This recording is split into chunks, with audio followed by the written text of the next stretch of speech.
What's going on, everybody, and welcome to episode 62 of the Game Room Podcast. I'm your host, Rome, alongside Dev. Hey, what's up? What's going on, Dev? Not much. Man, you've only watched one episode of Fallout. Only one. I've watched the whole first season. Watched the whole first season. You don't even like binging. You're usually I'm not. the once a week person. Yeah, I do believe that they should release these shows once a week, and I still feel that way, even with Fallout. Like, it would be insane if this show, like, if I was like constantly consuming this show over the course of 8 weeks as opposed to 5 days. Okay. I think it's the way to go. But we're going to be talking about Fallout today, the show, and what's going on around the Fallout universe, because Fallout is booming right now, Dev. All right. We're also going to be talking about Star Wars Outlaws. The Wii U is back. What? And is Keanu Reeves going to play Shadow the Hedgehog? What? Yeah. I don't think you knew that last one. No, I didn't. Yeah, no. Or the Wii U, but... Oh, yeah, Wii U's back. It's crazy. I can't wait to get into this story. It's a crazy story they got going on. All right. But let's start, number one, Fallout TV show. So this show came out last Thursday, and I was very excited going into it. I thought the trailers looked really good. I know we've talked about it here. Little did I know just how big of a hit this show would be. Oh, we're doing our hats? Yeah. Oh, hand me my hat. Jesus. Terrible. Anyways, Fallout is great. Forrest, it is. It is so good. It is an excellent show. Just completely. So the Fallout TV show, like I said, debuted, and it has debuted to stellar reviews and stunning scores. This comes from Insider Gaming. At the time of the writing of this article, Fallout boasted a rating of 91% on Rotten Tomatoes, and it's just been doing phenomenally. I'm not sure what it's at now, but it's been doing well. It's been pretty much critically acclaimed across the board. I haven't seen anyone, both critic or fan, say they didn't like the show. As I said, I've watched it. Some things that I really love about it. I don't want to go into spoilers, obviously, because the show just came out, and also you haven't watched it. I've only seen the first episode. Right. Yeah, I know, right? Forrest's trying to get Dev to watch, but no. Wait, I am watching it. I only watched the first episode, though. That's your problem. I'm working on it. Well, we're done. We already watched it. I can't believe the guy who doesn't even watch TV shows is telling me to watch it. Yeah, well, the guy that doesn't watch TV shows watched it. So, I want to get my impressions. I'm going to try to keep it as spoiler free as possible for Dev and for those who may be watching who have not watched the show yet. Go and watch it for starters. If you don't want to hear anything about it, then go watch it and then come back and watch us later. What an absolute stunning show! Like it just absolutely incredible from start to finish. It's just so true to the games, but in its own merit, it's just a great show. It's well written. For me, the funny moments hit. The action is great. The effects are pretty damn good. The world that they're in, like I was talking to someone at work today, and I was just like, you don't even need to play the games. You can watch this show, and like enjoy it for what it is. And I think that's something that's truly special about it. Something that's really big, Dev, for me is just how low key, true to the games it stays, and like. So again, I'm gonna be very mild on what I'm saying, but again, keeping it spoiler free. But so at one point, these are my observations when watching the show. So at one point, there's one of the characters is like handcuffed, and like he's talking to this other guy, and he just like, I'm not gonna say what he said, or I'm not gonna say the context of the situation. He says something to this guy, and the guy takes the handcuffs off of him.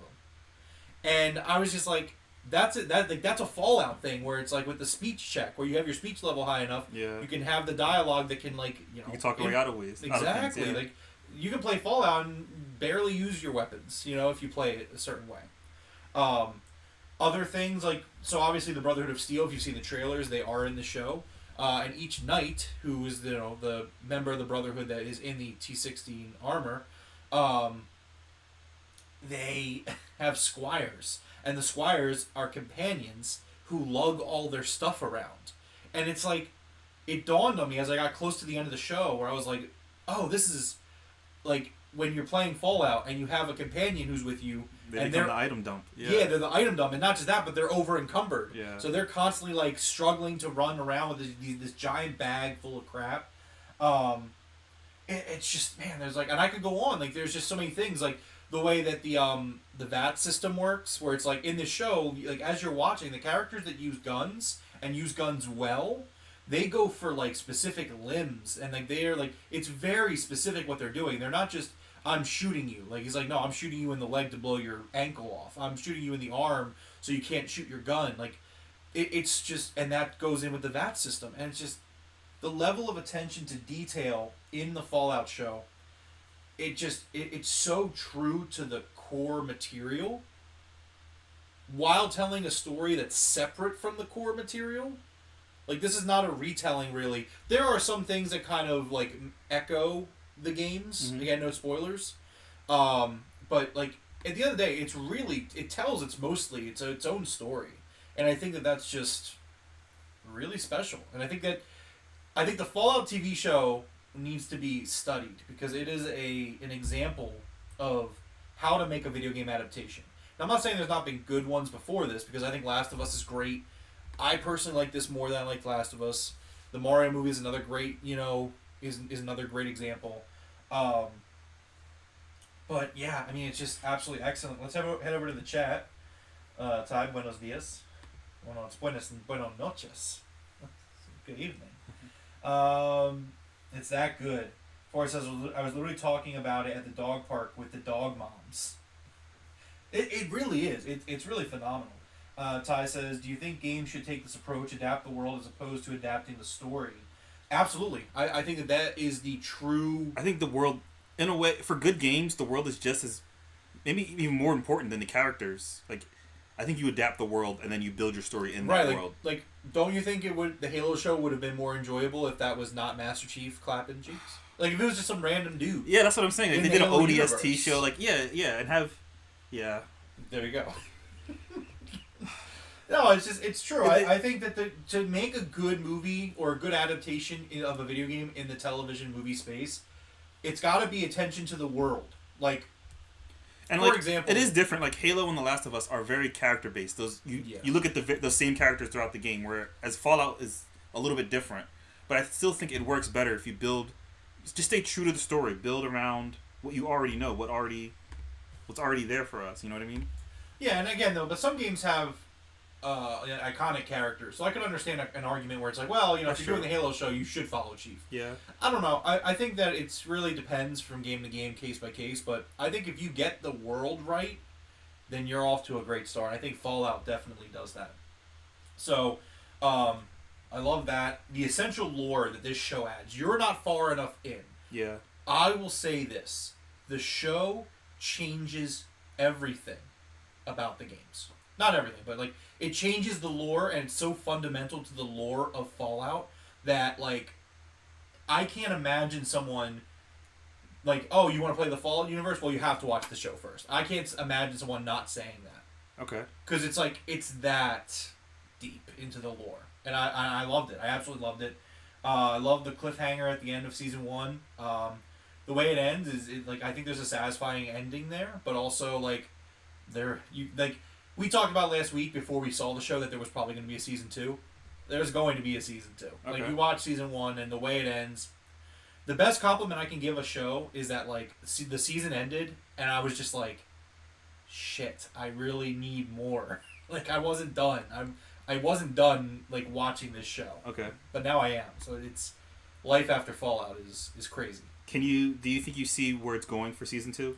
Do you see like a... Yeah, I think that if you're watching the show and you're like aware of stuff, like I think there's some good stuff in here. And they really like, I'm very impressed with, they leave a lot of stuff in like off the table that they don't even touch on. I don't want to say what's not in the show because I think that's kind of spoilery. Okay. But like there's like entire like groups that are just like not in this show at all. Okay. And it's like, oh, okay. A lot for them to work with. Yeah. I think they left a lot on the table. They didn't feel the need to overdo it. And Forrest says, yeah, it's groundbreaking lore. It is. It's so good. I want to watch it again and again. I really just I'm in love with this. I almost said game. I'm in love with this show. This is an excellent show. I'm excited to see these characters show up in Fallout 5 somewhere. You know what I mean? Like, a nod to them somewhere. Again, I just think that's just the great thing about it, and like really, it really makes sense in the Fallout universe because you have different vaults and everything with like the numbers and. This one takes place in Vault 33, or centers around Vault 33. The whole show doesn't take place in 33. But you know what I'm saying. It's just, and like there's so many things they can work with, and man, like that last episode. Dev, don't look. Oh, I can't hear it. It's fine. Anyways, so yeah, that's the Fallout show. Now, highly recommended. Like I said. Hopefully we can have more of a discussion next week. I definitely want to kind of touch base with you again next week, and hopefully you're done the season by then. I don't know. I mean, like you're Mr. Binge, so like yeah. I was watching another show, and this show popped up in the middle. Get rid of that show. What were you watching? What can you possibly be watching? I was catching up on My Hero Academia before season 7 comes out. You should probably watch Fallout first. Oh, I finished it, so now I'm gonna. So wait, so you were watching an old season of My Hero Academia? Yeah, I was watching. That is the most hypocritical, dumb shit I've ever. I haven't seen it yet. Yeah, exactly. Like, you gotta. What do you mean? I haven't watched it yet. Why are you playing old games? I haven't watched it yet. I don't re-watch shows. Well, that's not true. I do, but this time I was watching something new I haven't seen before. Some background, folks. Devro, huge hypocrite. Well known to be a huge hypocrite. How am I a hypocrite? Whenever a new game comes out and I'm playing an older game, he's like, "Oh, why no, you're replaying an older game that you play every year. You should play a new game. You gotta put all the context in. You gotta put all the context in. Why aren't you playing a new game? Yeah, why aren't you playing a game you haven't played before? Like last year, or the year before, or the year before that. Why are you watching the old shows? I haven't seen it yet. That's the key. That's the key thing that you're leaving out. You heard it here first, folks. How many times have you played Majora's Mask? How many times have you played that? Not enough. How many times have you played? Ty says that a lot of it has to do with who's the showrunner and director. Craig Mazin from Chernobyl, Carolina Strauss from Game of Thrones, worked on The Last of Us show. For Fallout, Jonathan Nolan worked on it, who worked on the first season of Halo. Some nobody. Huh. Yeah, I mean, it definitely matters who's making the show. I mean, again, it just comes down to the attention to detail in the show. Like, you're watching the show, and again, like, you may not, if you're not a Fallout fan, you don't pick up on these things like, oh, they're using VATS in the show. Oh, they're using, like, the speech check. Oh, the over-encumbrance joke. Like, you could just be someone who doesn't know about Fallout, and you're watching the show. It's a great show. But then, like, you go and you sit down, like, I like Fallout. I love Fallout. I play, especially the newer ones post, like, 3. I want to go back and play the older ones. But it's like 3, New Vegas 4, love those games. And so to sit here and know how this universe, like, works, yeah, like, it's just great. Like, I really love it. It's an excellent show. I think the thing for anything moving forward for games, especially games, just stick with what's already been made. Like, that's all we want. We just want to see what we've, you know what I mean? Like, we want to experience what we've seen in a live action or even cartoon with the Mario movie. It's just like, stay with the source material. Don't try to change it. Don't try to make it for anyone else. I mean, it's all there for you. It's there. Just hire people that love the games. Yeah, exactly. That's all you gotta do. Yeah. Like, just bring them in. Just consult with them. Like, do whatever you gotta do. Be like, hey, do you love this game? Yeah, absolutely. All right, let's sit down here. Run everything through them, through a filter at some point. And well, it's kind of like what Star Wars does. Like, Star Wars has that guy who's like the lore maker or like the lore keeper. It's like they sit him down like, hey, this is everything we're doing in this project. Is everything cool? And he'll look through and be like, this fits the lore. That doesn't. You should probably get rid of that. Yeah, I think that's great. Yeah. So, watch Fallout. But in the meantime, if you've already watched Fallout and you're craving more Fallout is booming right now. The sets. Yeah, the sets are great. Again, like, we could sit here, like, I was in the Discord yesterday, and I was just like, it's not just the writing. Like, the casting is perfect. The music, when it first opened up, I was like, I know all these songs because of the game. Yeah. Throughout the show, like, you will if you've played the games, yeah, you will recognize the music that they use. I can't wait to hear World on Fire.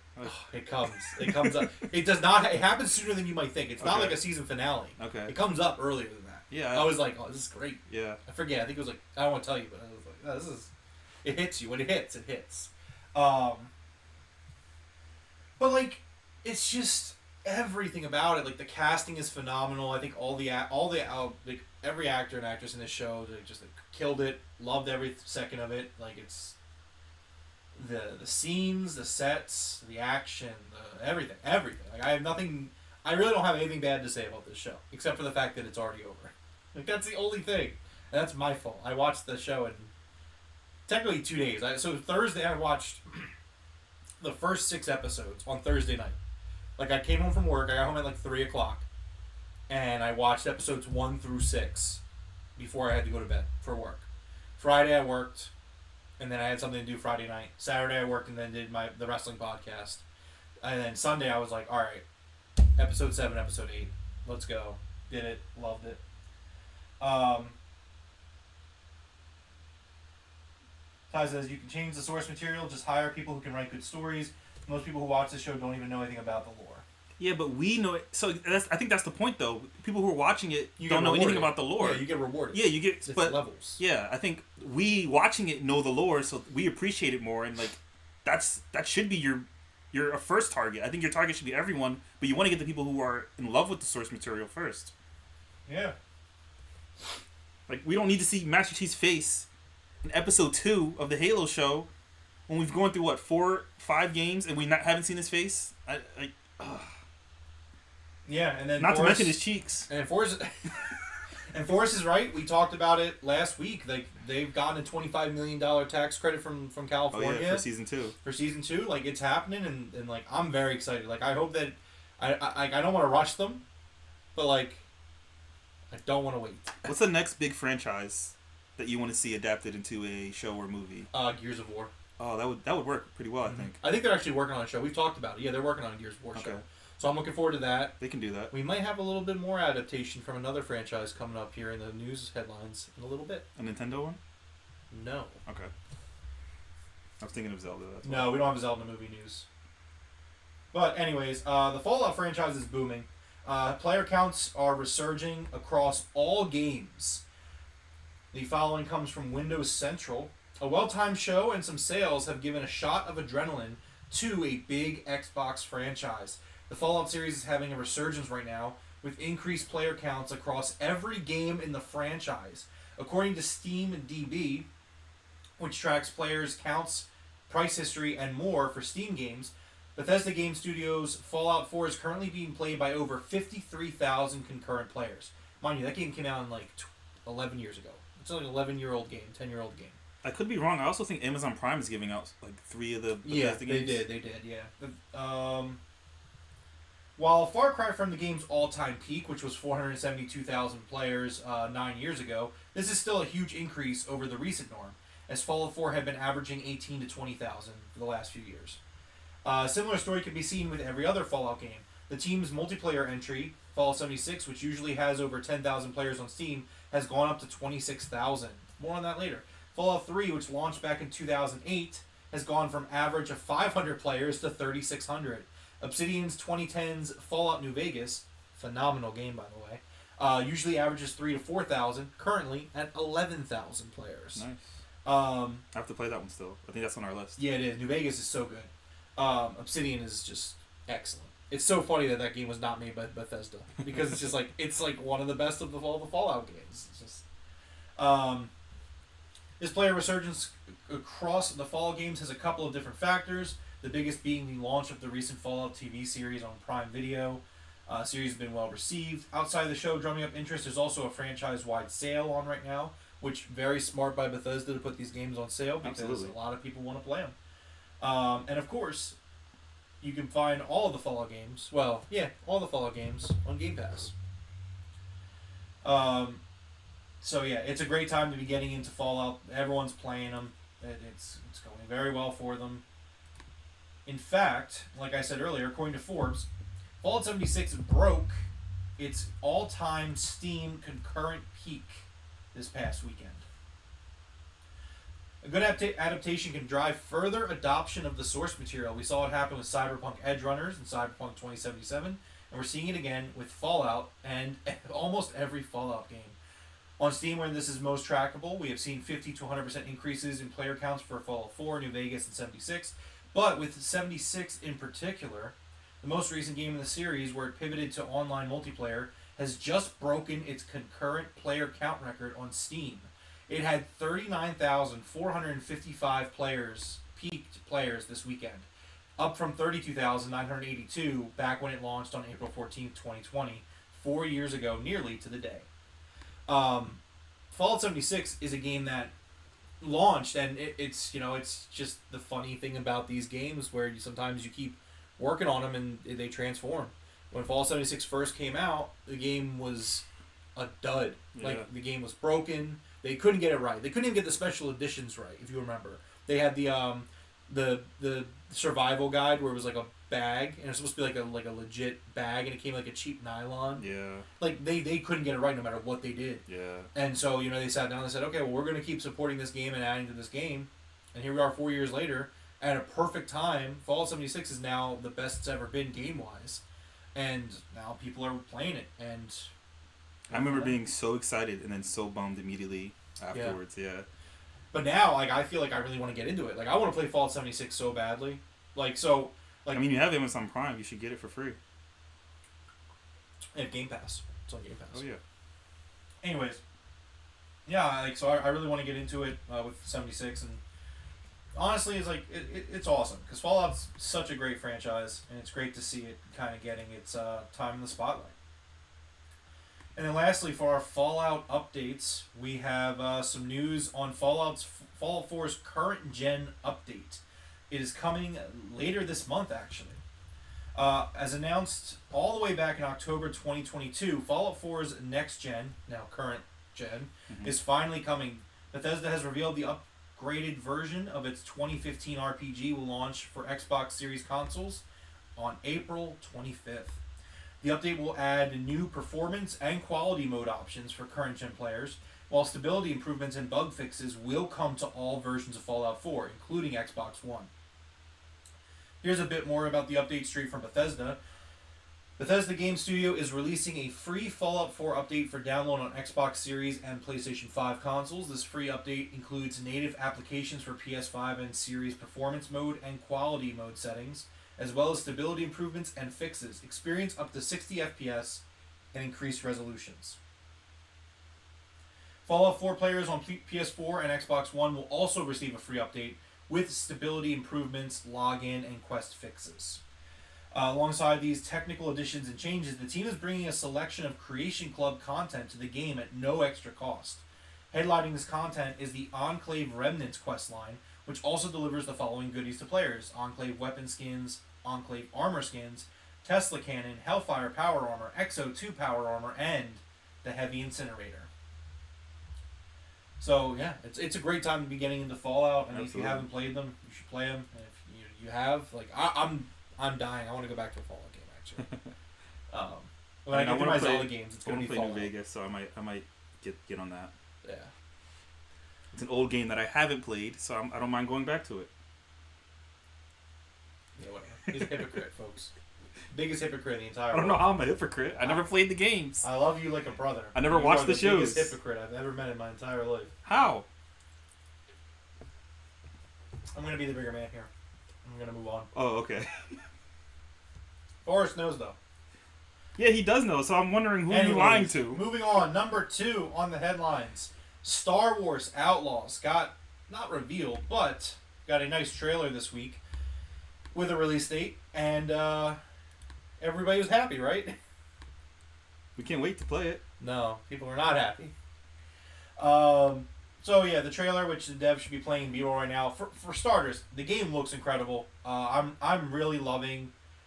I've been loving Star Wars under Disney, honestly. Like, I know a lot of people give it a bad rap. Like, they're not happy with the Acolyte. They're not happy with certain things outside of The Last Jedi. I have, like, really loved what Star Wars has put out in recent years, both in movies, TV shows, games. Like, I think it's been great. And I think Outlaws also looks really, really good. It's just, yeah, it's a huge universe, and they're continuing to explore it. And we got a release date as well, coming August 30th, 2024. That's exciting. The About Star Wars Outlaws experience the first ever open world Star Wars game set between the events of The Empire Strikes Back and Return of the Jedi. Explore distinct planets across the galaxy, both iconic and new. Risk it all as Kay Vess, an emerging scoundrel seeking freedom and the means to start a new life, along with her companion Nyx. Fight, steal, and outwit your way through the galaxy's crime syndicates as you join the galaxy's most wanted. So yeah, game looks phenomenal, and I wish that was kind of the end of it, where it's like, all right, I'll see everybody in August. Yeah. Unfortunately, people are upset with the pricing of the game. The following comes from VGC. Star Wars Outlaws locks the Jabba the Hutt mission behind the $110 premium edition. As detailed on the game's website, the game's season pass will include 2 additional narrative expansions coming after launch, as well as additional cosmetic items. However, it will also include a day 1 exclusive mission with Jabba called Jabba's Gambit. Quote, just as Kay is putting together a crew for the Canto Bight heist, she receives a job from Jabba the Hutt himself. The mission's descriptions read, turns out that ND5 owes Jabba a debt from years ago, and he has come to collect. Before the mission's season pass exclusivity, players expecting access to every mission on day 1 won't have it with the standard $70 edition of the game. Instead, they will have to buy the $109 Gold Edition or the $129 Ultimate Edition, both of which include the season pass, in order to gain access to Jabba's Gambit mission. I think my mouse is dead, or my laptop's frozen. It's great. Cool. I don't know what's been acting up with this. Yeah, so it's really disappointing to kind of see this continuing on with just the continuation of the season passes and all this. It's been a really disappointing thing to see. And I mean, for the core game itself, I think I'm still excited for it. I think it's like a 30-hour story. Yeah, for sure. It's just everything is paywall. Like, more content is behind paywall, which is it's nothing new. It's just disappointing, I guess. I think, yeah, just hiding. Like, the thing is that like it just really sucks to put Jabba the Hutt. Like, that's kind of like you. I mean, a lot of games do it where it's like character. A lot of games do that where it's like, I don't know. You see a character and you can't really do nothing with him unless you buy the DLC. Like, you come back to him later. I get what you mean, though. Jabba's a big character in the Star Wars universe, and I can get why it's upsetting. Forrest says Star Wars doesn't do anything for him. Well, you know, that's sounds like a you problem. But no, I mean, it is what it is, and I'm still excited for the $70 game, the base game. Like, that hasn't changed. But it is very disappointing to see some content that I definitely would love to be a part of the base game, not be a part of the base game. Because $120 is a lot of money. Yeah, that is a lot. And especially if you're not getting like anything really cool out of it, you know what I mean? But let's move on for now. I'm still looking forward to it, like I said, and we'll probably be talking about it. Yeah, I'm still looking forward to it when we get Ubisoft's E3 press conference. All right, number 3 in the headlines. Ty says, can't say I'm exactly a fan, however, it isn't that deep. Mass Effect 3 did it, Bioshock did it, Day 1 DLC isn't really new here. The people were just crying, it's just cringe. Or that up. See, I get where Ty's coming from here, and I'm not saying that like the companies don't have the right to charge it, but I mean, it is kind of, it does suck. Like, it doesn't mean that it's... Day 1 DLC is the weirdest. Oh, yeah, because it's like, why isn't this on the disc? Yeah, that's the weirdest. And just because it's been done before doesn't necessarily make it okay. I just paid for your game, and... Yeah, there's content available today. Yeah. Yeah, I don't know. It is weird. That doesn't vibe very well. I don't think it's good. But I think we talked about it before. We did hear that the main story itself is like 30 hours, so it's like... I'm okay with that. Like, everything I've seen so far from the game looks great. It's just one of those things that sucks, you know? Well, yeah, I just think that it's an iconic character in Star Wars, and you're very obviously clearly choosing that character who everybody knows to put behind the DLC to sell the DLC. And again, it's one thing if the DLC is not ready yet, it's still being worked on, but it's going to be available day 1, and I just, you know. Yeah. So I could say it's people are being entitled, like, I don't think that's and I'm not saying, like, I imagine a lot of DLC is done day 1, you know what I mean? Yeah, I mean, it happens. I'm not saying it's not, but it doesn't mean you have to say it's okay. Like, doesn't mean it's a good business practice. Just because everybody does it doesn't mean it's suddenly, you know what I mean? Mm-hmm. But, yeah. Let's move on. We're going to be talking about Prince of Persia's Sands of Time remake. Now, Dev, I don't know if you remember, but the remake was announced a couple of years back in May 2022. However, everything you saw, just throw it out. It's gone. It's done. It's not going. It is. Where did it go? Well, they restarted it. They restarted development of the remake. Ubisoft's troubled development of Prince of Persia: Sands of Time remake isn't a secret. It was announced over 3 years ago, and ever since the game has been pushed back in time, in May 2022, it was announced that the game was going to be moving from Ubisoft Pune and Ubisoft Mumbai to Ubisoft Montreal, with the game's latest update from Ubisoft saying that it had passed an important milestone. Official details on what the important milestone entails are unclear, but Insider Gaming has learned several details on what to expect from the game. First, forget everything you've seen or heard from the reveal trailer, as the remake has been remade from scratch. Ubisoft's official announcement on the change of developers said Montreal would be building upon the work already done by Mumbai and Pune. But it's been completely redone. Footage set to Insider Gaming under the condition that it does not go public shows the game is somewhat still in early stages, missing textures, assets, etc., and is unfortunately likely a ways off from release. Prince of Persia: Sand of Time Remake's overhaul also includes a more realistic approach, said one source. Everything has been built from the ground up, which includes a complete graphical overhaul, new animations and mechanics for combats and parkour, and much more.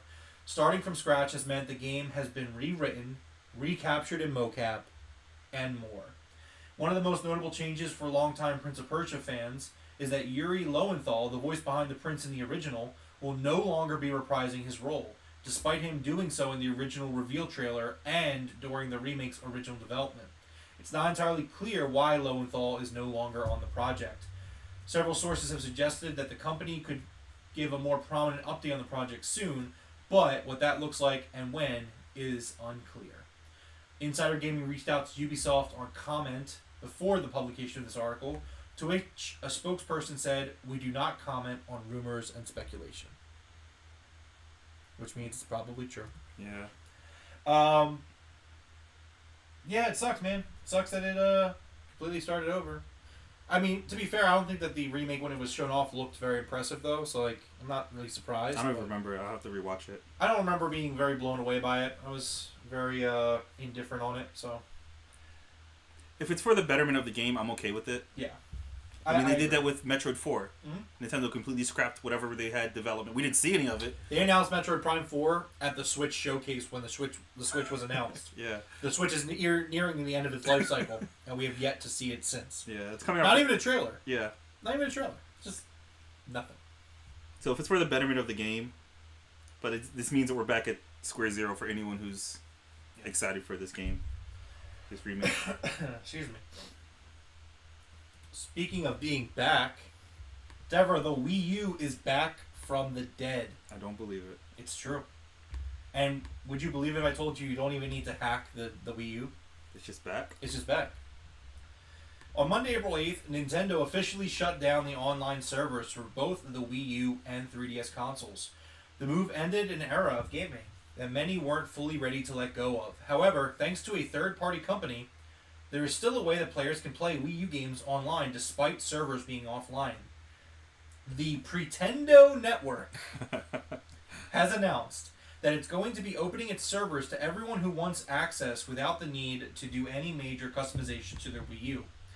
The SSSL is a private SSL exploit from Pretendo that allows players to play certain games online on their console without official Nintendo servers. This exploit allows users to connect to Pretendo Network from a stock Wii U, no homebrew or custom firmware at all. Only a DNS change, the company said.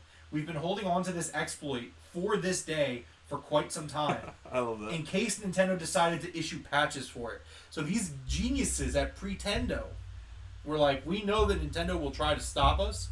We'll wait till they turn the servers off, and then we'll bring it to the public. Then we'll hit them. My hat's off to you. My hat is off. It's off for the rest of the show. I'm this impressed in Pretendo. It's a level of petty that we can only dream of. Like, one can only aspire to be. Incredible. Absolutely incredible from them. Select services which use their own SSL libraries are unsupported. This includes several third-party titles like Watch Dogs or YouTube, as well as titles which run an embedded browser like TV, the eShop, and the Miiverse applet. Miiverse functionality in games is still supported, though, through SSSL. Games supported with the feature include Splatoon, Smash Brothers, and even Mario Kart 8. One thing to note, Pretendo's exploit is only available for Wii U consoles with firmware 5.5.5 or higher. It does not work for the 3DS. If you ultimately want to access more services and are willing to go steps further to get there, Pretendo offers more through its in-case service that requires homebrew. So Pretendo's got you. If you don't want to move on from the Wii U, you're set. That's it. You don't think there's anything the Assassins can do? I don't think so. The Nin Assassins? No, I just want to say I'm just a messenger. I have no stakes here. Okay. You just clean your name out real quick. Yeah, I have nothing to do with Pretendo. Yeah. We have nothing to do with... if I did really appreciate Pretendo, I certainly wouldn't say that out loud. Okay. If I did, I would say, if I really appreciated Pretendo, I would say it is really cool that Pretendo is keeping these games and these services alive. Preservation's important, But luckily, I don't feel that way. Make sure you clip that. Turn into a shirt. They're watching it at the Nintendo headquarters. They're like, this guy needs to go. He's done. Yeah. He's cooked. You just moved up on the list. Cook him. But no, I mean, it's just, it's great. It really is great. Nintendo, get over yourselves. Be more consumer friendly. Look, you guys make great games. If there's a free way to keep the servers, and you don't have to do any work. Yeah, that's let Pretendo keep it alive. If it's not costing you money, I don't. Yeah. But we'll see. Forrest says the next article about how Nintendo is suing them. Yeah, that's next week. Yeah, we'll be updating next week. Ty says this is pretty cool. So Wiki players can still play online and versus each other. Wii U. So Wii U players, who's paying for this? Nobody's paying for this. Well, I guess Pretendo's paying for this. I don't know. Yeah, I don't know how this works. I don't know how it works. Look, go ask Pretendo how it works. I look, man. I don't know. Anyways, so it's really cool. Wii U is back. Speaking once again of coming back, rumors stating that Persona 1 and 2 remakes are on the way. According to Midori, a Twitter user with a history of publishing information about Atlus titles, before the information is public domain, these two games are planned to receive remakes. Responding to another Twitter user, Midori said, yes, P1 and P2 are going to receive remakes. Later, Midori clarified, saying, to be safe, I will call them updated form for right now. So, yeah, something to look forward to. Persona 3 was also remade this year, so they're updating their back catalog, which is nice. Forrest says it's the fans. The fans keeping it alive, the Wii U. He's not wrong. Alright, next up. Dead Space 2. I think you might have skipped one. Did I? Blizzard. I did. Next up, actually, thanks to Devro, Blizzard games are officially returning to China. After being forced out of the country in 2023, Blizzard games are officially returning to China after Microsoft and NetEase have reached a new agreement. The deal restarts an agreement that first began in 2008 between Blizzard and NetEase that saw the latter publish games within the country. The new publishing agreement will see the return of WoW, Hearthstone, Diablo, Overwatch, StarCraft, and more to the Chinese market. In addition to Blizzard games, Microsoft and NetEase will explore bringing new NetEase titles to Xbox consoles and other platforms. As of 2024, NetEase is the second largest video game company in China behind Tencent. Quote, we at Blizzard are thrilled to reestablish our partnership with NetEase and to work together with deep appreciation for the collaboration between our teams to deliver legendary gaming experiences to players in China, said Johanna Fairs, president of Blizzard Entertainment, in a press release. We are immensely grateful for the passion the Chinese community has shown for Blizzard games throughout the years, and we are focused on bringing our universes back to players with excellence and dedication. This is going to be a big hit for Blizzard and their numbers. I mean, bringing these franchises back to a big market for them in China. So. Absolutely, yeah. A lot of people play WoW over in China. So, all right, next up, Dead Space 2. Now, Devro, I know you know that Dead Space 1 was remade, and some people would probably be saying that they're hoping that the second one would get a remake as well. It should be, right? No, that's not. Dead Space 2 Remake has reportedly been shelved following lackluster sales of the first game. According to Giant Bomb's Jeff Grubb, who was discussing developer Motive's current projects following the news that EA has made the studio part of its wider Battlefield development team. Quote, they were working on Dead Space 2, and they are no longer working on it, he claimed last Wednesday. It's on the shelf because the first game had lackluster sales, is how it was phrased to me. EA has, in an update, EA has responded to Jeff Grubb's claims, with a spokesperson telling IGN, we don't normally comment on rumors, but there is no validity to this story. Okay. Update number 2 was that Motive was reportedly hoping to make a brand new Dead Space game rather than another remake before EA put the franchise on hold again. So obviously EA saying, hey, it's not true. In his own response to the publisher's comment, though, Jeff Grubb sticks to his guns, writing, I give you my permission to believe EA if you want, but whenever a company says that isn't true, but they don't specify which part of the story they are talking about, well, yeah.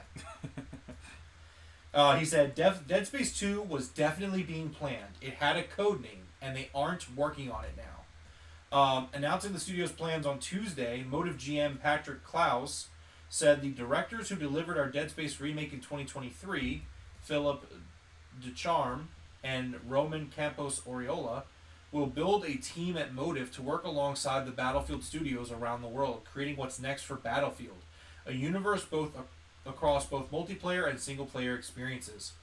In parallel, development continues to move forward on our Iron Man project, led by Oliver Prolu and Ian Fraser, he added. So Dead Space fans, unfortunately, are kind of out of luck here. Yeah. It sucks. But, I mean, remember... But hey, look, these EA's working on its own IP, right? They abandoned Star Wars so they could make their own games with their own IP, right? Remember that? Yeah. Remember when someone in the chat was said, like, oh man, good, stop making Star Wars games, make your own IP. Remember that? You remember that? It's one of those things though where if the first game was lackluster in sales, the second game is only going to be even more lackluster. I don't know if it's the fans or... I mean, I heard the first remake is it's the same game. You know what I mean? Yeah. So, I don't know. Well, at least EA is supporting its own IP, right? A new game in the Dead Space series, I think, would be a much better idea. Yeah, I don't know why they wouldn't make that. Yeah, I think that's a much better idea, but that's just me. Well, you're not wrong. Next up, Devro, we are living in a day and age where layoffs are a thing regularly, and studios are shut down. Who is it this time? Well, the story about this one isn't so much about who it is, but why they're shutting down. So I'll give you a guess. Is it Nintendo? No, it's not Nintendo. Not Nintendo. Okay. No, Nintendo's not closing down. No, I mean, is it Nintendo or is Nintendo killing people? No. No, okay. Well, that was a good guess. That was a great guess. Yeah. The grim cadence of video game layoffs continues apace, but this latest news comes with a strange twist. Prytania Media has shut down studio Possibility Space, effective immediately. In an email to employees, reproduced on social media by Polygon reporter Nicole Carpenter, Jeff Strain, Prytania's co-founder, seemingly attributed the closure to an as-yet unpublished article from Kotaku reporter Ethan Gatch. Strain wrote that he received questions from Gatch regarding an upcoming article, and that some of those questions pertain to a not-yet-public project codenamed Vanut. According to Strain, after receiving questions on Vanut, he had an emergency meeting with its publishers wherein it was decided that the publisher would cease investment, resulting in the project's cancellation. As a result of the cancellation of the publishing relationship and after careful consideration, Strain wrote, I am closing Possibility Space. Possibility Space is the second Prytania subsidiary to close this year. In February, the publisher furloughed employees at Crop Circle Games, before shutting down the studio a month later.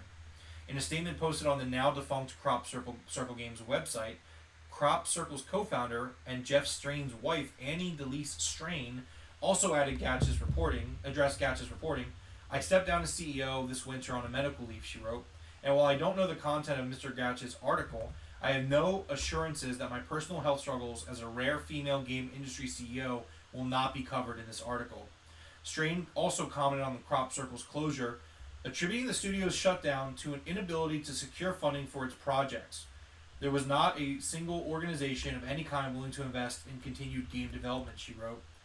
Prytania Media was founded by a husband and wife duo in 2021. Before Prytania, Jeff founded Guild Wars developer ArenaNet in 2000, before going on to found State of Decay developer Undead Labs in 2009. In its short existence, Prytania accumulated 4 subsidiaries. The company founded Crop Circle Games and Possibility Space in 2021 and added India-based studios Fang and Claw and Dawn Entertainment in 2023. Quite an interesting reason to close a studio over the media. Yeah, that's very weird. Do you buy that? That... It's like it was the media's fault. They were writing an article about a game we were making. Yeah, we're closing the whole studio. It's like everyone's laid off. Has anyone even heard of this game or like you know what I mean? It's so early in development that I don't think you blame the media. That sounds like someone threw a tantrum. But that's just me. I don't know. Yeah. Well, Ty's back. Ty didn't have any comments about EA using its own IP. But he's back. It's okay. Next up, Final Fantasy VII Rebirth is underperforming. The latest comes from Forbes and Paul Tassi. Final Fantasy VII Rebirth may be in the mix for Game of the Year come the end of this year, given its stellar reviews and all-around positive praise. But according to industry analyst Daniel Ahmad, citing Equities research reports and data trackers, it's underperforming in terms of sales. Here's what he said. Not to be that guy, but Rebirth is underperforming sales-wise. It's selling about half of what Remake sold in the same time frame, and looks like it'll have a weaker tail. There are a few factors that may be playing into this, one being that Final Fantasy VII Remake was released during the start of a pandemic in spring 2020, when gameplay sales were surging, but the other being the nature of Rebirth more generally, as it's just a numbered sequel in a series. It's the second part directly connected to the first, which may be harder to onboard, like how you often see the second seasons of a TV show have declining viewership, unless there's been some crazy viral word-of-mouth spread. Both games reviewed well. Final Fantasy VII Remake has an 87 on Metacritic, whereas Rebirth reviewed even better, and it has a 92 on Metacritic. Fans thought Rebirth was better as well, as it has a 9 on Metacritic in the fan review score, as opposed to 7 Remake's 8.1.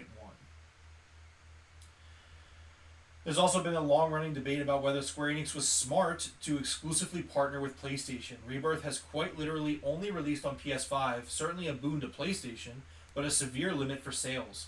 Remake is available on PS5, PS4, and PC right now. The PS5 may be selling well, but that's a pretty hard cap based on total number of units, and will likely expand and try to push more sales. Devro, do you think that Square Enix made a mistake putting their Final Fantasy games on PlayStation? Because this is the second recent Final Fantasy release that we're talking about underperforming sales. Yeah. 16 underperformed, and now here we are with 7 Rebirth. 7 Rebirth is a phenomenal game. Yeah. People need to play this game, but and it's just underperforming. I do believe them when they say that it is as great as it is because it's only on the PS4 or the PS5 right now. And I think the smartest thing to do is once the third game is out, maybe a couple months after that, all these games should eventually go multi-platform. But I do agree that the reason these games are so great the way they are right now is because they only had to worry about one console to build it on. I do believe that. They also know they got some Sony money put in their pockets to help make this game. So I don't know. It's hard. It's hard to like. The fact that the game is great, I think, is good enough. I think that's the most important part. But we'll see. Yeah. Yeah. I mean, it's. I don't know. I'm just of the opinion that I think it probably wasn't the best idea for them to pair up with PlayStation. I mean, I'm sure PlayStation footed the bill and it was great, but at the end of the day, it's just, these exclusive deals are good for the platform holders, but we currently have the platform holders not really sure if the exclusives are worth it at this point for them. So, I mean, it's kind of an interesting concept where it's like, is the publisher that's providing these exclusive games, like, where does that leave them? I do think exclusive games on all consoles work best on that console. You know what I mean? Like, there's a reason that most exclusive AAA games are the best on those in general because, You know, you're making it for one console. Yeah. I don't know. Damn, I think I just got messed up. Anyways. Ooh, damn, his shoulder. We're currently watching the Philadelphia Phillies game because, again, we love games of all kinds. Oh, he doesn't look that bad. Nah, look, he grabs his shoulder. That's crazy. Great defense by Jeff Hoffman. Bulbasaur's all Phillies up for the Phillies. Anyways. Great play. Yeah, so I don't know. Final Fantasy VII Rebirth. Great game. I can't wait for these games to come to Xbox. I will buy them. Square Enix will make a sale. 3 sales at that point, to be honest. And you'll replay a game that you've played already. But I'm the hypocrite. I never said I don't do this. I'm just saying you're a hypocrite to give me a hard time about it. Why? Because you can be watching Fallout right now. Instead, you're not. I am. I just watched episode 1. You're just not. Enough with the nonsense. Enough with the hypocrisy. We need to move on. Speaking of hypocrisy, Call of Duty has an $80 fucking DLC. And guess what? What is it? It's not worth it according to the people that bought it. The item, which is a beast glove inspired by the new Kong x Godzilla film, is acquired by purchasing 4 separate skin packs in-game. The glove is a melee weapon that can be equipped as part of a loadout and is only accessible to players who've purchased all 4 skin packs separately. Each of these packs, which include operator skins and weapons inspired by the film, cost $20 each. In a Reddit thread titled, "I got the beast gloves so you don't have to." Players who purchase the item have been sharing their experience with it, and it's not positive. While players have blasted the item for doing nothing, that's not technically true, Devro. While it may be a little comfort to players that have spent $80 to acquire it, the weapon does come with a unique inspection animation. So it's like when you're holding it, you can hold left on the D-pad to have like him look at it. Oh, nice! You can look at it for $80. One Reddit user wrote, "Holy fuck, it was not worth it." Is that all it does? Yes. Okay. I thought it. Well, it's so you wear it and then you can punch people with it, but it doesn't do anything. Because I had it's a cosmetic for the melee. Well, I have the gameplay up, and it looks like when you have the glove on, you can smash people on the ground and throw them like Kong does. Yeah, well, it's just an animation. Yeah. So you don't do anything else with it. When you stand behind someone in Call of Duty, you can trigger like an assassination. Yeah. And like that's just the assassination animation. It looks cool, but it is not $80 for that? Or it's not even $20 worth. You know what I mean? Like that's $80. That's let's see. I thought it would at least have ragdoll enemies, if not corpse launch them. The company said it improved detection systems and fresh security updates are helping it root out bad actors. This was Call of Duty. They also said that they banned over 27,000 cheaters over the weekend. Not sure why that's added to the back of this article. It's okay. Yeah, so $80 for a glove. You get to grab someone and throw them. That's awesome. You don't. It doesn't. Ty loves the corpse. He's all about the corpos. He's like, yes, thank you for buying it for $80. I mean, like, again, don't buy it if you don't want it. It's just really lackluster. You know what I mean? Yeah, like, here's the thing. Like, I understand you gotta make your money, but, like, at least make it worth what you're paying for. $80 for that? No, that's not. That's shitty. And, like, yeah, I guess, you could use the argument, like, well, somebody was dumb enough to pay for it as, like, an excuse to do it. I don't think that's right. That's just me. I mean, I would make a quality product and then sell it for the premium price, and then make the premium money. That's just me. Forrest and Ty going at it in the chat again. Ty says, what's this Forrest guy crying about? Devro does not know how to make group appearances on the podcast work yet, so that's why we have to wear earphones, and I think Rome is against wearing earphones. I'm not against wearing earphones. Okay. I just said that we won't be able to hear each other if you set it up that way. I don't know any other way. I said you could do it from home, but you don't really have a dedicated space yet. Yeah. Anyways. Let's move on to the next in the headlines. More video game movie adaptation news. Five Nights at Freddy's 2 movie is announced coming in fall 2025. Following the breakout success of the original Five Nights at Freddy's horror movie based off the video game, Blumhouse has announced it's making a sequel. This news was confirmed during CinemaCon in Las Vegas this past week, by the film giant Universal. The sequel announcement is no surprise. After all, the first movie broke box office records and became Blumhouse's highest-grossing movie of all time.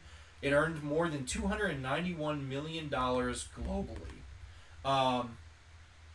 Yeah, I'm super excited for this. Love the first one. I know you didn't see it. I want you to watch it, but it's a great movie.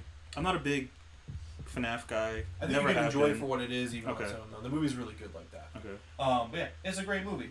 And so I'm happy they're making another one. We'll be talking about that next year, I guess. Number 11. We have an update on AEW Fight Forever. It's been a while. Yeah, we do. It's not about new content. It's about behind-the-scenes stuff that happened with the developer. It had budget issues. That was kind of apparent. Yeah. When AEW Fight Forever, then unnamed, was announced back in November 2020, the excitement among fans for the young promotion was high. People were eager to play as their favorite AEW wrestlers on their system of choice. Unfortunately, however, that excitement began to dwindle as information on the game came few and far between. From the revelation that Creation Suite would be limited for created wrestlers to an outdated roster, many were upset about the state of the game. When launched, the game received mixed reviews. I reviewed it quite poorly, actually. I thought there was fun to be had in the intermediate, but there wasn't enough depth in any of the modes to keep me coming back for more. Yeah. It just wasn't very enjoyable. I remember coming over here, and I think you were trying to finish up achievements, and you were I had not one having achievement fun. left, and I was just like, this is I'm miserable. It's like, Devro, I was like, put it down. Devro, just I had to peel the control out of your hand. I was like, Devro, just put a hole in it. Put a hole in my head, please. I don't want to do it anymore. You know what is good, says Forrest? Fallout, the show. Episode 2. Great. It's a great show. Why are you putting spoilers in here? I'm going to ban this guy. That's not actually a spoiler. I'm going to ban this guy if he puts more spoilers. Anyways. Are there super mutants in the show? You could just say it. Never mind. I don't want to know. It's alright. It's okay.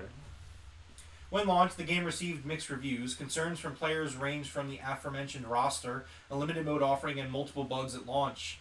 Now, nearly a year after its release, the state of things remained tense around the game, with questions regarding how money was spent on development, Yuke's future working with AEW, and more, and the future of the company in gaming. Multiple sources within both AEW and around the development at Yuke's have said that the game shouldn't have been announced as early as it was. One source went as far as to say that announcing that as soon as they did nearly killed the game from the start. It put even more pressure on the developers to not only deliver something great, but deliver something faster than it should have been, a source told Insider Gaming, on the condition of anonymity due to still being around the game. The longer we went without updating people, the more pressure we felt, which led to, for some people, carelessness with what was being done. As more of the game was shown publicly, those working on the game took note of the perception immediately. While almost everyone believed they had a good game being made, with a foundation being laid, many felt that keeping the game in development and holding back at least another year or so would have been best. So why did it get released in June 2023, you might ask, Devro? We needed to recoup money from development, one source said. While AEW owner Tony Khan has, at least publicly, made it known about not being afraid to invest high amounts of money into things around the company, there was a belief and feeling of many that the game was one area that money had to be made back. AEW knew they were going to lose money on this game, another said, but there was a lot of pressure to make money back solely because of how over budget the game went. The game, which wasn't small to begin with, fell somewhere between 1.5 to 2 times the original expected development cost. This led to the number of features planned for the game at launch being either delayed or cut entirely. Around a third of the planned launch features didn't happen, and some may still not happen at all, Insider Gaming was told. One of the features that was talked about for launch, but was ultimately added as part of the game's DLC plan, was the Beat the Elite game mode. The mode, which was released for the game in December 2023, sees players face 10 randomly selected wrestlers with the goal of getting the Elite and beating one of them in the in-game members of the group. Another feature that was planned, even publicly mentioned, was part of the game at one point, was cross-platform play. Insider Gaming was told that the testing of the feature produced too many issues during development, leading to it being scrapped with plans to revisit it down the line. when specifically down the line it was said, "That's your guess is as good as anyone's." Since its release, AEW Fight Forever has released regular DLC updates to the game. These updates, however, usually feature one added wrestler at a time, with things like cosmetic additions to created wrestlers, new soundtrack songs, and in some cases, new arenas, like the now old AEW Dynamite Arena, as well as the new Beachfront Arena. Though new traditional match types haven't been added to the game, the plan was always to introduce more variety to the game as it aged.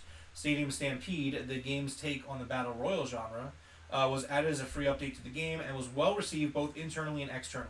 Many at the time felt it was a step towards adding more matches to the game as part of future updates. That said, things like adding trios matches, sources say, continue to be more difficult to implement than Stadium Stampede was. They're trying, but it feels like something that may have to wait for the next game if they don't put extra resources to it now. One person said about adding bigger matches to the current game. The source did acknowledge that discussions on how to implement the bigger match types could be done. Where those discussions went, however, is currently unknown. Speaking of the next game, there is a lot of doubt surrounding the continued relationship of AEW and Yuke's. While the relationship started off strong, it continued to go downhill throughout the game's development and remains tense as work continues. No one knows what's going to happen when the planned updates are done, sources said. We know AEW wants a second game to be made, but as far as who will make it, that's completely up in the air. AEW owning the game engine puts the ball in their court for where to go from here. Currently, Yuke's is still working on updates to the game per its agreement with AEW. As of now, the plans are to finish up all existing agreements before a firm decision is made on the future. While I did not like AEW Fight Forever, I think I've always wanted AEW to not be the last. Right? Well, yeah, obviously, because I love AEW. I think they save professional wrestling. But in terms of the game, like, I definitely want them to make another one. Just because I didn't like the first one doesn't mean that they should stop trying. AEW, keep in mind, AEW side had no knowledge about development. They came to Yuke's, who made the older WWE games, and they started working with Yuke's, which was that was the developer of those older games. So, wherever the disconnect was, AEW can look at this as a learning experience. I don't know if they're going to work with the same developer again. I don't know if they stay with Yuke's. Well, it's too early to tell. Well, they're usually saying it's a money thing. Like, the game could have been better. It sounds like they just needed more money and time, that's always. But the game went over budget. And so I don't know. We'll have to see. I hope that they make another game. I think they will make another game. AEW wants another game, so they're the ones that own the rights to the game and the engine and everything inside of it. Yeah. So if they want another game, there will be one. And I hope that they do make one. I would like to go back and try it again. Definitely don't give up on it. Day of Reckoning was such an amazing game. So here's a hot take. No. Day of Reckoning was garbage. Garbage. It was a terrible game. I hated Day of Reckoning. Get out of here, you losers. It's like look, Day of Reckoning is hands down probably outside of those really dumb like the 2K20 game where it was like really buggy. Like Day of Reckoning was awful. It's the worst WWE game. It's the worst wrestling game. You're outvoted 2-1 on that. That's fine. They're bad games. Like I hated the Day of Reckoning games. Like SmackDown Shut Your Mouth is Here Comes the Pain? Which one was it? No, Shut Your Mouth is the best one. That's the best wrestling game ever made. WWE Shut Your Mouth is the best one. And that's not up for debate. That's just the best one. You can go all around the arena. You can go outside. You can go throw snowballs. Like you can go in the subway and find the subway. That's GOAT. Did you not like any of the GameCube wrestling games? No. Oh wow. I don't think any of the GameCube wrestling games were very good. Yeah, no, they weren't very good. The PS2 games were way better. They were way better. No shot. Shut up, nerds. You fucking marks. Get out of here. No. No way. Day of Reckoning, I think I have Day of Reckoning. It's a terrible game. It's awful.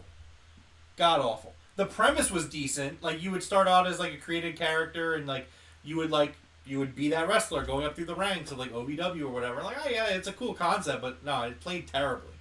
Sucks. Shitty game. They don't believe you. I'm really not trolling. I'm really not. I will go into the other room right now and get it. You know what? Devro, talk to them. I'm gonna go. What are you gonna do when you get it? I'm gonna show. I'm gonna just break it on the camera. No, it's fine. You know what? I won't do it. Yeah, it's fine. I won't do it to him.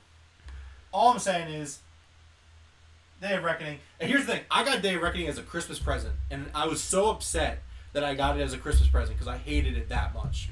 I was like, "Is it a waste of a Christmas present?" It was a waste of a Christmas present. I think I got it for Christmas Eve from like one of my grandparents. They would buy me one game a year, and this is the game I asked for. And I remember playing it. I'm just like, oh no, this game stinks. That's funny. Dev has even played Day of Reckoning. I don't think I have. I have I? It's such a bad game. He forgot all about it. Maybe he did. I've only played wrestling games with Forrest, so if I have, he would know. You can say you don't believe me. I don't like Days of Reckoning. They're bad games. Like it is what it is. You don't have to agree. You don't have to like it. Doesn't mean it's not true. Anyways, let's move on. Not wrong at all. Have you played Shut Your Mouth? You clearly haven't, so maybe you should shut your mouth. Oh man. You know? Yes, at North Street, he tells you. Okay. I believe I'll take your word for it. That has no idea. Yeah. Terrible taste. So do you, apparently. You listen to me on the internet. Who's more foolish, the fool or the fool who follows him, says Is this the first thing that Ty and Forrest agree on? It might be. You're not on the Days of Reckoning's garbage. Steaming hot garbage. Oh man. Like enough with the games, enough with the jokes. Like it's over. It's a bad game. That's it. All right. Stop bringing it up. It's a terrible game. Speaking of games that are not terrible, Square Enix wants the last Final Fantasy VII Remake to be out within the next 3 years. Will it happen? I don't know. Probably not, but Square Enix is hoping that's the case. Translated by Audrey on Twitter from the interviews from Final Fantasy VII Remake Ultimania book, Tetsuya Nomura says that the storyline for the third game and remake is completed. He also thinks voice acting for the game could begin in the near future.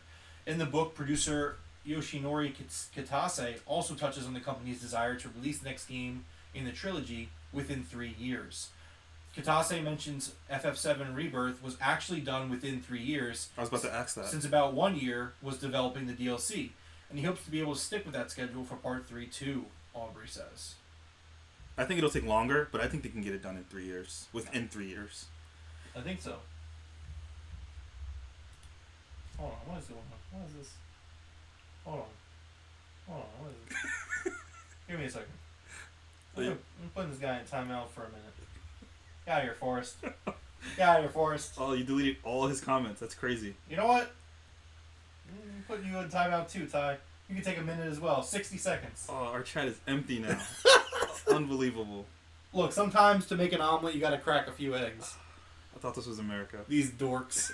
That's not America. Ty's from Ireland. Still under the king's crown, you know what I mean? I mean, at least some of us got our independence. I don't know if I condone this, but it's tyranny. The tyranny of King Rome. Yeah.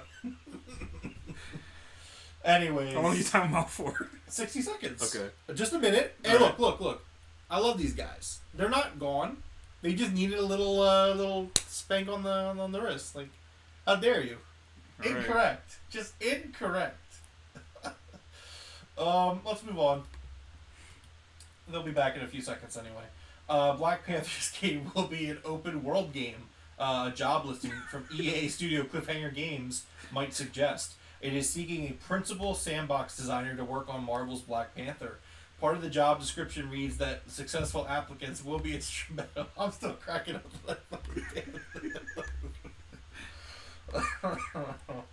Oh man. What? Wait! What are you can't time me out. Did they time you out? Oh wait, no. I thought it said that Forrest timed me out. That'd be hilarious. Free freedom. Alright, well, we're back. Everyone's back. Everyone calm down. You guys said some things you don't mean. I forgive you. We can move on now. But yeah, so it's gonna be an open world game. Good for them. Devro, we talk about the Nintendo Assassins a lot. Next up on the headlines, Nintendo assassins have come for a man in Japan. Oh, it's over for him. He's done. As reported by NHK News and translated by Automaton, a man was arrested last week for modifying data in Pokemon Scarlet and Violet and selling the modified data to players. Modifying save files and distributing edited data is illegal in Japan, falling under its Unfair Competition Prevention Act of 2019. What? Get out of here. You know what? Are you banning them again? No more. No. I'm not going to do that. I'm just going to put him in timeout for 10 seconds. Just to show that I can. Oh, man. This guy is throwing his Just power to show that I can. around. It's just 10 seconds. You're just throwing your power around. It's just 10 seconds. All right. Just to show that I can. That's it. That's all it is. Anyways. The man has been using a special tool to modify the abilities of Pokemon from the game and was then selling the hacked Pokemon on a website for profit. The report says the man was selling hacked Pokemon for up to $85 and was also spotted taking custom orders and offering deals on rare Pokemon, like 6 Pokemon for $25. Naruto on GameCube? I don't want to have to get rid of this guy again. That's crazy. He's just saying a bunch of weird stuff. Naruto sucks. Whoa, wait a minute. Naruto's great. Police believe that during the period of December 2022 and March 2023, the man may have made millions of yen, tens of thousands of dollars. Violation of the Unfair Competition Prevention Act can lead to a prison sentence of up to 5 years and a fine of up to $32,000, or both. Last month, the former chief lawyer for the Pokemon company said fan projects are more likely to be taken down if they get press coverage or start making money. So yeah, the Nintendo assassins have come for this poor man in Japan just making modded Pokemon. No, he definitely had it coming. Yeah, no, he actually really did. Yeah. We joke, but this guy actually did. All right. Phillies one, that's good. Next up, developers are getting ready for the PS5 Pro.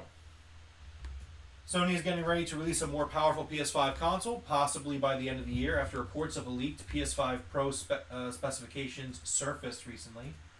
The Verge has obtained a full list of specs for the upcoming console.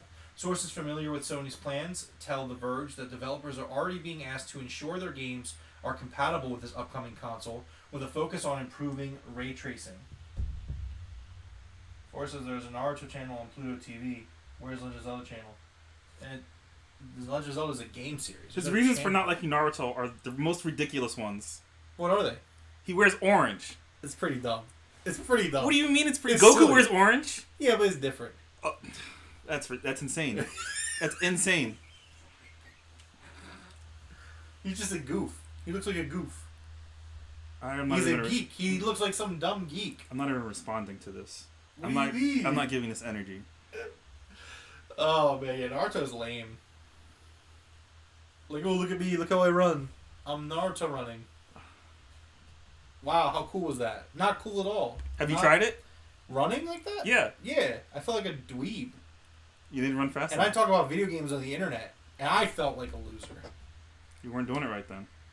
I don't know. Yeah. Because he wears orange. Yeah, who wears orange? It's such a weird thing to wear. What do you mean? It's just a color. It's an orange jumpsuit. It's just weird. It's just weird. I don't like the vibes. This guy.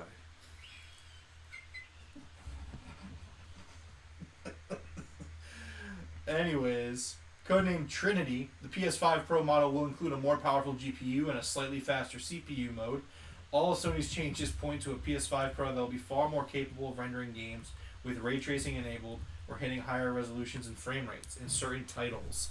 Sony appears to be encouraging developers to use the graphics feature like ray tracing more with the PS5 Pro, with games also able to use a Trinity Enhanced label if they provide significant enhancements. Naruto inspires people. What's this guy talking about? Even though he hates who he's turned into a bust. Naruto is king. No, Naruto is trash. Yeah, that's right. I said it. Terrible. You know what else is mid? You know what else is terrible? One Piece. Alright, that's it. I'm taking away your admin rights. No, I'm kidding. One Piece is way better I'm taking it away. No, One Piece is good. I'm kidding about that. Naruto is absolutely terrible. This is too far. How is it too far? It's just not a good show. You haven't watched it. And then he has a son. They're like, oh, we're going to call him Boruto? Like, what is this? Like, listen, we're not talking about Boruto. We're talking about Naruto here. Oh, you want me to talk about Boruto? Leave Boruto out of this. No. Leave the boy out of this. No. Terrible. Code Geass is the greatest anime of all time. I don't want to hear it. Just stop talking. It's not, because it's a mech anime. So it's already disqualified. It's barely a mech anime. It's a mech anime. No, it's an anime that has mechs. It's not a mech anime. It's a mech anime. It's not a mech anime. It's just not. Anyways. Nintendo's not going to be a Gamescom. That's all you're getting out of that. They're not going to be a Gamescom this year. You guys are being jerks. No. Gamescom's going to be August 21st, 25th this year. Bleach is garbage. Insult Bleach. I will agree with you. Bleach is garbage. Yeah. Okay, time them out. 30 seconds. Oh, okay. What is going on today? All right, I'm sorry. Ty, I'm sorry. This is Devro. Devro wants me to do this. I don't want to do it this time. Bleach is garbage. There's no 30 seconds. You want to do 1 minute or 5 minutes or 10 seconds? 10 seconds. No, we'll do a minute. He said a minute. He's out. What is going on today? Anime. It's not a mech anime. What is going on? Why are we having so many bots in the chat right now? Bleach is garbage. I'm not. It is not. 10 seconds for you, sir. It is not a mech anime. My God, what is going on in our chat today, Dev? Crazy. Just bots everywhere. Yeah, Nintendo's not going to be a Gamescom. I don't know what that means for the Super Switch. Don't ask me. I don't know. That tells me that they're not going to show it off this year. I'm terrified. No, I don't think it means that. Nintendo's doing their own thing. Like it's another weird Nintendo decision. That's who knows when they'll show it off. You know, I think they'll show it off this year. Gamescom won't be it. Yeah. Look, Forrest. With all due respect, I'm not going to really talk to the guy about this anime where like his experience with the anime was watching a YouTube recap of the anime. Sorry. It's not a mech anime. Anyways, next up, IKEA's launching gamer furniture. Deb, for this, I don't know if you can do it. I looked for B-roll. I couldn't find it, but I did see the furniture. I'm saying, you just go onto the website and just scroll down. Yeah. I've actually looked at the furniture. It's fine. Yeah, so they're going to be launching this furniture line. It's supposed to be like gamer friendly, but honestly, it's just kind of... It's furniture. Yeah, I mean, the one that's kind of like a weird rocking chair type thing. The desk is pretty interesting. The way that they say you can kind of close it up and like put the desk into like a... It's like a cabinet. Yeah, that's kind of cool. The one chair is like, it has bungees on it. I'd be afraid to break that. Oh, terrified. It's got a little cart table here for you to put your controllers on. That's kind of cool. If I lived on in an apartment with like a hardwood floor, I would probably get it. But I mean, you know, it's interesting. I just wanted to show it real quick. I thought it was kind of interesting that IKEA's doing it. Death Note is great. Okay, here we go. Best animes: Death Note and Code Geass. Ty, we're back. We're good. You're right. Ty will not be banned anymore tonight. He's seen the light and he has fixed his ways. Good to know. Number 18 on the headlines. We're almost done. Fortnite X Star Wars crossover is coming May 3rd. In a new tweet, the official Star Wars account released new trailer. I have the furniture up. Oh, I'm sorry. I didn't know you didn't put it up. Yeah. Okay, yeah. So this is on what you're seeing on the B-roll for the IKEA furniture. Look at this gaming basket. Look at that. Yeah, man. Now this is actually kind of cool. I actually wouldn't mind those gaming shelves. I could see myself maybe getting one or two of those. Depends on how big they are. Like, I definitely wouldn't put any of my first 4 figures in it, but it could create some space. I thought the chair was okay. It like folds out. Yeah, kind of like it can be like a couch lounging kind of thing. Yeah, it's nice. It's nice. I mean, it's IKEA. Look, like it's IKEA. Yeah. It's affordable. You got to put it together. It may not be at one location. It may be a little cheap. You might have to go to certain... You might have to go to 4 different locations for fucking shelves. Yeah. Story for another day when we have more time. But yeah, so the Fortnite Star Wars crossover is coming on May 3rd. It's going to have content for Lego Fortnite Festival, and naturally, Battle Royale. Check your DMs. I don't want to check your DMs. What is going on? What's this? I don't know what I'm looking at here. Is this the first Star Wars? The mech genre has been beloved. your screenshot doesn't even answer your question in your favor. So he sent me a screenshot saying he Googled, is Code Geass a mech anime? And the screenshot he sent me, Dev, is literally the first line of whatever this is. It's like, for many years, the mech genre has been a beloved part of Japanese. That's it. That's what he sent me. There's no answer either way. What is he doing? What is this guy doing? He's embarrassing himself. He doesn't even know how to use the snapshot feature on his phone. Yeah, I can't. No, that's not my villain word. Just I hated New Jersey before that. That was just another that's chapter. icing on the cake. That's just another chapter in the book. That's why I hate New Jersey. Reliable leaker HypeX mentioned that some of the potential content via Twitter, they claim the Fortnite Star Wars crossover could feature the return of lightsabers and force abilities. They also mentioned a new mythic item, the Wookiee bowcaster, and an unconfirmed Chewbacca skin. So yeah, more Star Wars coming for May 3rd. Cool stuff. And our last headline for the day. Keanu Reeves is rumored to be voicing Shadow the Hedgehog in Sonic 3. Actually, no, it's not rumored. It's updated, confirmed. Oh, wow. since this came out. So this article came out about 5 hours ago, and as of like 4 hours ago, it's confirmed. Okay.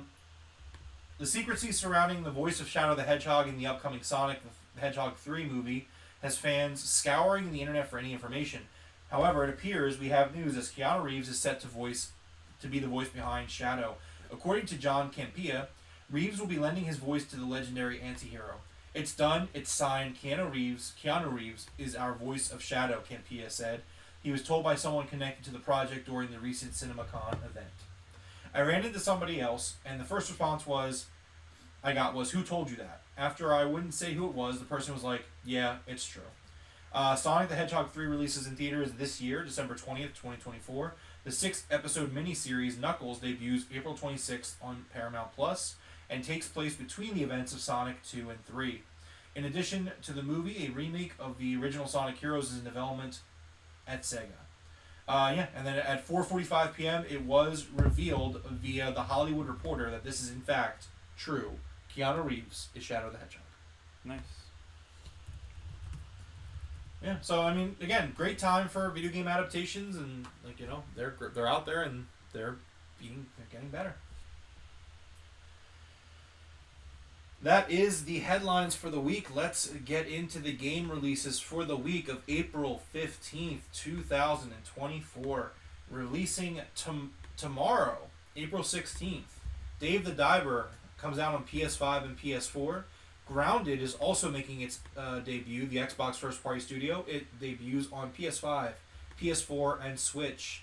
Harold Halibut comes out on PS5, Xbox Series, and PC on April 16th. This is also coming to Game Pass as well on the 16th. Planet of Lana is another game that was an Xbox exclusive that is making its way to PS5 and PS4 and Switch tomorrow as well. A lot of games that are currently coming that weren't on PlayStation are coming to PlayStation this week. Rose and Camilla Collection comes out on Switch on the 16th. Reigns Beyond comes out on Switch and PC on the 17th. Final Fantasy 14 The Rising Tide, 16. Final Fantasy 16 The Rising Tide DLC comes out on PS5 April 18th.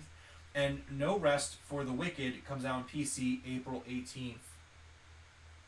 Devro, you can kick it off. What's your pick of the week? I have the B-roll up for Dave the Diver. I'm going to pick that. That's a game I still want to play. I've heard a lot of good things about it. I think there was some controversy on it about it being an indie game or not being an indie game. Yeah, we talked about that. Yeah, with but the Game Awards. Yeah. I've still heard a lot of great things about this game. It looks fun. I haven't even played it yet, but it's something that it's a me kind of game. It looks like. Okay. I'm gonna pick. You gonna go with Grounded? Maybe. I was also gonna give a shout out to Planet of Lana. I played that on Game Pass. Okay. It's a really good game. It's not really a genre that I care much for most of the time.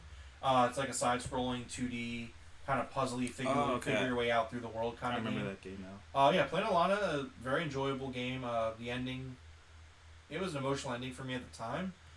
So I mean, I definitely think it's a great game. Okay. Very good piece of art. But I mean, it's a great week for PlayStation fans. I mean, they're getting Dave the Diver, Grounded, Planet of Lana. I have heard a lot of good things about Harold Halibut though, coming to PS5, Series X, PC and Game Pass. But so yeah, we'll see. Oh yeah, so I'm gonna say Planet of Lana is my pick of the week. Okay. All right. Well, we had a lot of bots in this episode, so hopefully that doesn't happen again. A lot of crazy talk. Look, I think we can all agree that things were said that a lot of people didn't mean. I think we can all just walk away from this podcast as as better friends for it. I think that's I think it's important. I hope so. Would you agree? Would you agree? I don't know if I agree with that. Yeah. So that's gonna do it for us here at the Game Room Podcast. Devro, you're gonna be watching Fallout hopefully this week. Yeah, I should be finished by next week. Okay, yeah, because we'll be talking about it next week. I'm still trying to get done Final Fantasy VII Rebirth. Last week I didn't get to play at all between Fallout and work and other stuff. So I'm at 67 hours now. So I'm kind of hoping to kind of push through and get through. I'm still really enjoying it. Fallout was good. Why do you say things like this? Just leave it. We're ending soon. I'm removing that one comment. There you go. Bleach is... I've never seen Bleach. Bleach is great. It's not good because I haven't seen it. Bleach is great. You haven't seen Naruto either and you hate that. Let's just end the episode. I'm done. I'm going home. Wait, no, hold on. We have to do the rigmarole. You have to like, subscribe, comment, comment on whatever you want today. This episode kind of fell off the rails, admittedly. I'm not going to lie to you. I don't know how we got here. We still got time to spare. It was not too bad. Yeah, no. Time-wise, it was good. But, I mean, like the video, subscribe. We like to have fun here. It's all in good fun. Join the Discord where we have even more fun. You can find the Discord in the description below. Yep. You can follow me on Twitter. I think my Twitter link is in the description below. I'm not sure if it is or isn't. If you like pro wrestling, it is a big week for AEW. They have their Dynasty pay-per-view coming up this Sunday.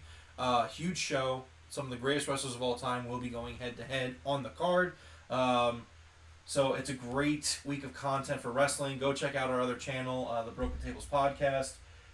Hell yeah, Bleach sucks, says Ty. I'm repeating what he said. I don't have anything to say. But we're doing an AEW Dynamite watch along Wednesday night, and a watch along Saturday night for Collision, and a watch along for the pay-per-view on Sunday. So a lot of content this week for that stuff. Your Discord leaked into the episode? I don't understand. Anyways, that's fine. Join the Discord regardless. Come check us out. And yeah, that's it. Naruto sucks. Day of Reckoning sucks. Bleach sucks. That's it, we're done. Everything sucks. Code Geass is great though. It's not a mech anime. It's definitely a mech anime. It's not. It is. It's not. You saw the definition he sent you?